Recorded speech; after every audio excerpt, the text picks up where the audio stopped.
السلام علیکم ناظرین، کیسے ہیں آپ لوگ؟ امید ہے سب خیریت سے ہوں گے۔ اس سے پہلے جو ہمارا لیکچر تھا وہ ایکزوکرائن سسٹم کے اوپر تھا، ہم گلینڈ سسٹم کو کر رہے ہیں، پڑھ رہے ہیں۔ تو اس چیز کے اندر ہم نے اس سے جو پچھلا ٹاپک تھا وہ ایکزوکرائن تھا، جس کو ہم لوگ ڈکٹ گلینڈ کہتے ہیں، ٹھیک ہے، جس میں نالی دار نظام تھا۔ اس کے اندر ہم نے وہ ڈیٹیل میں دیکھا تھا کہ وہ کون کون سے ہارمونز پیدا کرتا ہے، ٹھیک ہے۔ تو آج کا جو ٹاپک ہوگا وہ اینڈوکرائن سسٹم کے حوالے سے ہے۔ تو گو ٹو دا اسکرین۔ یہ جو ٹاپک ہے یہ بیسیکلی ڈک لیس گلینڈ کہا جاتا ہے، ٹھیک ہے۔ یہ اس کا میں آپ کو جنرلی ایک چیز سمجھا دوں اس چیز کے اندر، یہ وہ جو چیزیں ہیں جو اپنی طرف سے ایک کیمیائی کا عمل کرتے ہیں، ٹھیک ہے، جس سے وہ ہارمون کو ڈیولپ کرتے ہیں۔ وہ جتنے بھی ہارمونز کو بناتے ہیں وہ تمام کے تمام ہارمونز آپ کے خون میں شامل ہو جاتے ہیں اور تمام پورے جسم کے اندر وہ گردش کرتے رہتے ہیں۔ اس طرح یہ چیزیں کیا ہوتی ہیں، فوراً آپ کے متعلقہ جو باڈی پارٹس ہوتے ہیں اس کے اوپر افیکٹ کرتے ہیں۔ اب ان سب چیزوں کے اندر جو یہ جو گلینڈز ہوتے ہیں، ٹھیک ہے، ان دونوں کا جو کام ہوتا ہے وہ نارملی کیا کرتے ہیں، ٹھیک ہے، جو بھی ان کے گلینڈز کے جو پروسیس ہوتے ہیں، ٹھیک ہے، اور جتنے ہارمونز کی کتنی مقدار ہونی چاہیے کسی خاص مقصد کے لیے، وہ ان کو ڈیولپ کرتے ہیں اور ان کا بیلنس برقرار رکھتے ہیں۔ اگر کسی وجہ سے یہ توازن خراب ہو جائے تو جسم کے مختلف افعال جو ہوتے ہیں وہ متاثر ہوتے ہیں اور مختلف بیماریوں کا باعث بن ہوتے ہیں۔ اب یہ جو چیز ہوتی ہے، جو اینڈوکرائن سسٹم ہوتا ہے، یہ جو جتنے بھی اس آپ کے جو سینٹر نروس سسٹم ہے اس کے اندر ایک ایسوسیشن کا کام کرتے ہیں، ایک برج کا کام کرتے ہیں، ایک کوآپریٹو انوائرمنٹ بنا کے رکھتے ہیں۔ اب یہ جو اس میں ہوتا ہے سینٹر نروس سسٹم جو آپ کا ہے، اس کے اندر جو کہ آپ کا ہائپوتھیلمس ہوتا ہے، یہ سارے کا سارا جو پورشن ہے یہ آپ کے ہارمونز کی جو سیکریشن ہوتی ہے اس کو بیلنس میں رکھتا ہے۔ آج کے اس ٹاپک کے اندر ہم نے ٹوٹل 8 گلینڈز آپ کے ٹاپک بک کے اندر شامل ہیں، اس کو ہم نے 1 بائی 1 ڈسکس کرنا ہے۔ تو آج جتنے ہو سکیں پاسبل ہم اس کو ڈیل کریں گے آج۔ تو دیکھتے ہیں اس میں سب سے پہلے جو ہے آپ کے پاس پائنیل گلینڈ ہے۔ یہ ڈائیگرام آپ دیکھیے گا، ٹھیک ہے، یہ پورٹریٹ جو بھی ہے اس کو ڈیٹیل میں دیکھیے گا۔ سب سے پہلے والا جو گلینڈ ہے ہمارے پاس وہ پائنل گلینڈ ہے، ٹھیک ہے۔ یہ آکوپیٹل جو لوب ہے آپ کی اس کے پاس ہوتا ہے، ٹھیک ہے۔ اس کے جو جتنے بھی فنکشنز ہیں اسٹل ایک مسٹری ہیں، ٹھیک ہے، لیکن کچھ لوگ اس چیز کو سمجھتے ہیں کہ اس کا جو تعلق ہے، جو ریلیشن شپ ہے، وہ آپ کے مینٹل پروسیسز کے بارے میں ہے۔ دوسرا یہ ہے کہ جب بھی آپ کسی چیز کے بارے میں معلومات حاصل کرتے ہیں، ٹھیک ہے، یا اس کو میموری میں اسٹور کرنا چاہتے ہیں، تو یہ سارا جو کام ہوتا ہے یہ پائنل گلینڈ کی وجہ سے پاسبل ہوتا ہے۔ دوسرے والا جو ہے ہمارے پاس پیچوٹری گلینڈ ہے، کافی امپورٹنٹ ہے، پیپر پوائنٹ آف ویو سے کافی دفعہ آ بھی چکا ہے۔ اب یہ جو گلینڈ ہوتا ہے یہ آپ کی جو برین کی کن پٹی ہوتی ہیں، سائڈز ہوتی ہیں، اس کے درمیان میں یہ پایا جاتا ہے، ٹھیک ہے۔ اب اس کا سائز جو ہوتا ہے اس لائک مٹر کے ایک دانے کے برابر ہوتا ہے، 0.57 اس کا ویٹ ہوتا ہے، 10/13 ملی میٹر اس کی لینگتھ ہوتی ہے، ویڈتھ ہوتی ہے، اور لمبائی اس کی اپروکسیمیٹلی 1 سینٹی میٹر تک ہوتی ہے۔ اس کو ہائپوفیسس بھی کہا جاتا ہے۔ یہ سب سے ایک امپورٹنٹ آپ کا گلینڈ ہے جو کئی قسم کے آپ کے ہارمونز کو ڈیولپ کرتا ہے۔ اس طرح کے جو ہارمونز ہوتے ہیں، ٹھیک ہے، وہ دوسرے گلینڈز کی جو آپ کی پرفارمنس ہوتی ہے اس کو بھی افیکٹ کرتے ہیں، ٹھیک ہے، اس لیے اسے ہم کیا کہتے ہیں، ماسٹر گلینڈ بھی کہا جاتا ہے۔ اب اس کے 2 بیسک پورشن ہوتے ہیں، جو ایک سافٹ سی جو ایک تھن لیئر کے اوپر جو ڈیوائڈ کر رہا ہوتا ہے دونوں کو۔ اب ان دونوں حصے جو ہوتے ہیں وہ بہت زیادہ کافی آپ کے ہارمونز کو سیکریٹ کرتے ہیں، ٹھیک ہے، جن کو ہم 1 بائی 1 ڈسکس کر لیتے ہیں۔ 2 بیسک اس کے پورشن ہیں، ہم نے پڑھا 2 بیسک ہیں اس کے جو ہارمونز کے ہیں۔ فرسٹ والا ہارمونز آف انٹیریئر لوب کے ہوتے ہیں، پوسٹیریئر لوب کے ہوتے ہیں۔ جو انٹیریئر لوب کے اندر ٹوٹل یہ 5 قسم کے ہارمونز کو سیکریٹ کرتا ہے، جو کہ اپنے ڈفرینٹ اپنے جو فنکشنز ہوتے ہیں ان کو پرفارم کر رہا ہوتا ہے، جن کی ڈیٹیل کچھ آپ کے سامنے ہے۔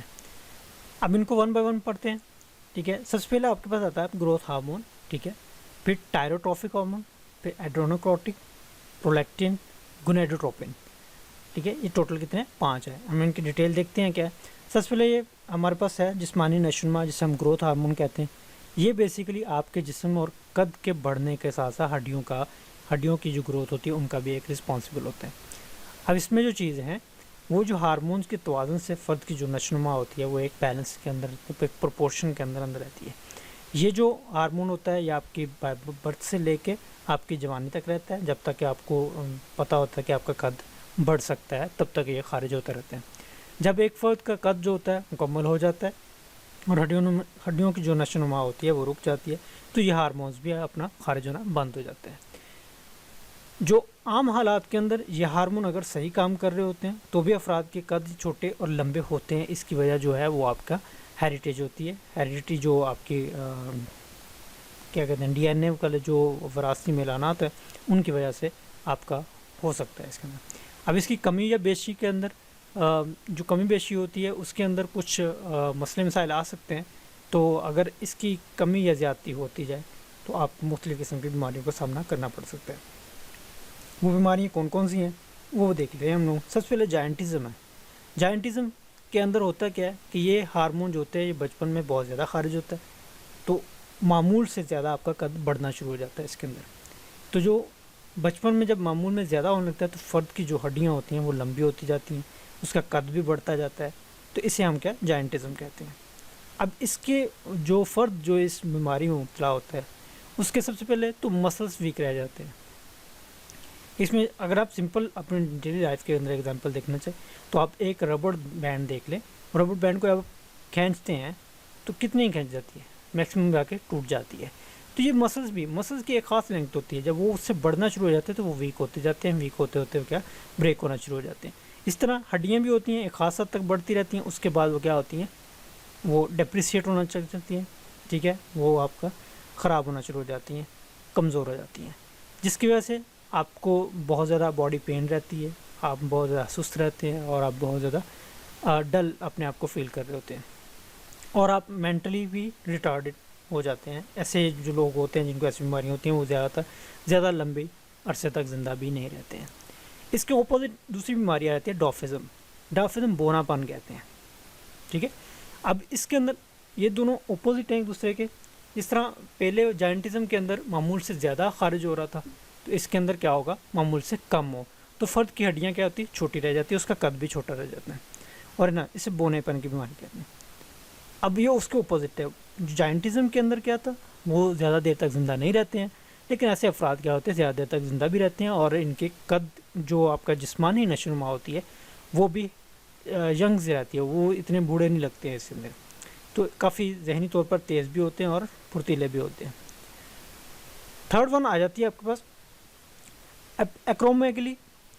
اگر اس کے اندر جو آپ کے جب آپ بلوغت میں ہوتے ہیں ان کے آپ ینگ ہوتے ہیں، ٹھیک ہے، تو اس میں ہارمون کا اخراج اگر معمول سے بڑھ جائے تو فرد کی جو انسان ہوتا ہے جس کے اندر یہ بیماری ہو اس کے جبڑے کی ہڈیاں بڑی ہونی شروع ہو جاتی ہیں، ان کے جبڑا بڑا ہونا شروع ہو جاتا ہے، اس کا جو دھڑ ہوتا ہے ٹھیک ہے وہ ٹانگوں کی نسبت زیادہ بڑا ہو جاتا ہے، ٹھیک ہے، یا ٹانگیں دھڑ کی نسبت زیادہ لمبی ہو جاتی ہیں۔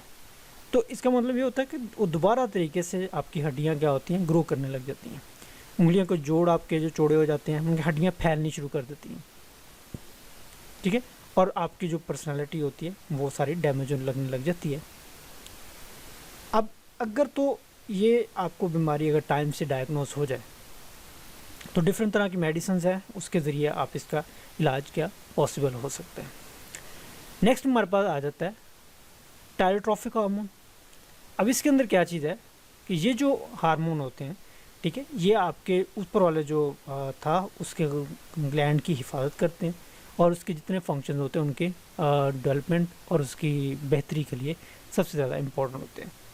اب یہ اس کے اندر جو ہارمون ہوتا ہے وہ تھائروکسن ہوتا ہے، ٹھیک ہے۔ اب یہ ہارمون جو ہوتا ہے خون کے اندر جو تھائروکسن ہارمون کی پیداوار ہوتی ہے اس کو ایک ماڈریٹ لیول پر رکھتا ہے، ٹھیک ہے۔ اگر خون آپ کے بلڈ کے اندر تھائروکسن زیادہ ہو جائے تو یہ ہارمون کی پیداوار کو کیا کم کر دیتا ہے، اور اگر تھائروکسن کی مقدار کم ہو جائے تو یہ اپنی پیداوار کیا ہوتا ہے بڑھا دیتا ہے، جس سے تھائروکسن کی مقدار ایک لیول پہ آ جاتی ہے ماڈریٹ میں۔ نیکسٹ ایک اور آ جاتی ہے ACTH، ٹھیک ہے۔ یہ جو ہارمون ہوتا ہے ٹھیک ہے یہ ہارمون کارٹیسون کی مقدار کو اعتدال پر رکھنے کے لیے ذمہ دار ہوتا ہے۔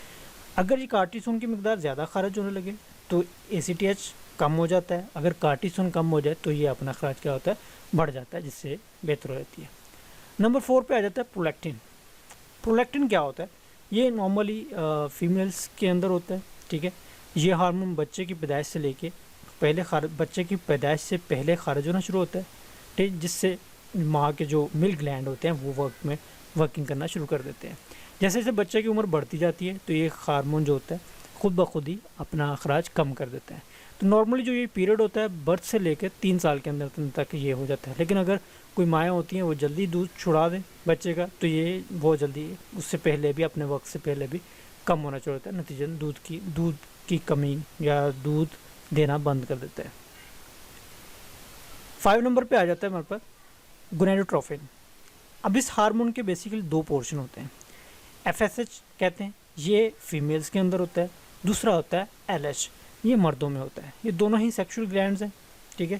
اب یہ اووریز کے اندر اگر تو یہ چیز ہو، ٹھیک ہے، FSH کی بدولت ہی خواتین کی جو فیمیلز کی اووریز ہوتی ہیں، ٹھیک ہے، اس کے اندر زیادہ مقدار میں ایسٹروجن پیدا کرنے لگتی ہے، جس سے ملک پروڈکشن یا چیسٹ کی جو گروتھ ہوتی ہے وہ ہوتی ہے، اور اس کے بعد پیریڈز کا جو ایک سرکل ہوتا ہے پروسیس شروع ہو جاتا ہے.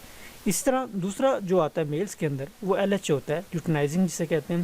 یہ بیسیکلی وہ آپ کا مردوں کے اندر ہوتا ہے، ٹھیک ہے، مردوں کے سپرم کے اندر اس کی مقدار کو بڑھاتا ہوتا ہے. یہ جو ہم نے انٹیریئر لوبس کے پڑھے ہیں، ابھی جو ہے ہمارے پاس وہ ہے پوسٹیریئر لوب، ان کے پچھلے حصے کے ہارمون. اب یہ جو ہوتے ہیں اس کے اندر جو 2 قسم کے ہارمون خارج کرتا ہے، جو کہ مزید 2 قسم کے آگے بھی ہیں. تو ٹوٹل کتنے ہو جاتے ہیں؟ یہ 4 ہو جاتے ہیں. نمبر 1 پہ ہوتا ہے ویسوپریسن، ٹھیک ہے، اور پیچوٹرین ہوتا ہے. پیچوٹرین مزید 2 بناتا ہے، جسے آکسیٹوسن کہتے ہیں اور پیٹریسن کہتے ہیں. ویسوپریسن کس میں ہوتا ہے؟ ویسوپریسن کا کام بیسیکلی ہوتا ہے کہ آپ کی کڈنیز کو کلین کرے، واش کرے، اور جو پانی ہوتا ہے، جو آپ کی کڈنیز کے اندر پانی ہوتا ہے جس کو پروسیس کیا ہوتا ہے، اس کو دوبارہ آپ کے خون کے اندر شامل کر لیتا ہے. یہ آپ کے یورین میں بھی کنٹرول کرتا ہے، ٹھیک ہے، اور خون میں جو پانی کی مقدار ہوتی ہے اس کو بھی ایک لیول تک یا ماڈریٹ رکھنے تک کام کرتا رہتا ہے. دوسرا آتا ہے پیچوٹرین. پیچوٹرین کے مزید 2 جو ہارمونز ہیں، آکسیٹوسن، ٹھیک ہے، یہ بیسیکلی فیمیلز کے اندر ہوتا ہے، اور دوسرا پیٹریسن جو ہوتا ہے یہ میلز کے اندر ہوتا ہے. اب آکسیٹوسن کیا ہوتا ہے؟ یہ بیسیکلی یوٹرس کے جو پھیلنے اور سکڑنے میں مدد دیتا ہے، جس سے جو برتھ ہوتی ہے بیبی کی وہ اس کے اندر آسانی ہوتی ہے، ٹھیک ہے. اس کے علاوہ یہ جو ہارمونز ہوتا ہے یہ آپ کی ملک پروڈکشن میں بھی کام آتا ہے. پیٹریسن میں آتا ہے یہ ہارمون بیسیکلی آپ کا جو ہیجانی کیفیات ہوتی ہے، مطلب ایموشنل یا کوئی بھی اسٹریس والی کنڈیشن ہو سکتی ہے، اس کے اندر آپ کی جو بلڈ ویسلز ہوتی ہیں، ٹھیک ہے، جو آپ کی اندڑیاں ہوتی ہیں، جو سٹمک ہوتا ہے، اور مثانے کی نالیوں کو سکیڑتا بھی ہے، ٹھیک ہے. تو یہ تھے آج کے ہمارے ٹاپک کے اندر 2 بیسک بڑے گلینڈز ہم نے پڑھے، دونوں ہی بہت زیادہ امپورٹنٹ ہیں، ٹھیک ہے. اس کو آپ نے اچھے طریقے سے ریڈ کرنا ہے. اور دوسرا ایک اور مزید ایک اناؤنسمنٹ ہے جس کے اندر ہم نے آپ کو بتانا ہے کہ ہم لوگ، چونکہ آپ کو پتہ ہے کہ جو BA کے اور BSc کے جو سلیبس کے اندر یا جو ایگزامز ہیں وہ کافی وقت سے پہلے ہو رہے ہیں اور ان ایکسپیکٹڈ ہو رہے ہیں. تو اس لیے ہم نے ایک الگ سے ایک پروگرام شروع کیا ہے جسے ہم نے لائیو کلاسز کے نام سے اس کو پروگرام کو شروع کر رہے ہیں، جس کے اندر آپ اپنا خود کو انرول کروا سکتے ہیں، ٹھیک ہے. وہ ہمارا 2 سے 3 مہینے کے اندر ہم آپ کو پیپر سے پہلے آپ کو ایک دم پریپیئر کر دیں گے ایگزامس کے پوائنٹ آف ویو سے. اس کے اندر لائیو کلاسز ہوں گی آپ کی مغرب کے بعد، یا جو بھی آپ اپنے کانٹیکٹ کر سکتے ہیں، ٹھیک ہے. خود کو انرول کروانا چاہتے ہیں تو اپنی دعاؤں میں یاد رکھیے گا. اللہ حافظ.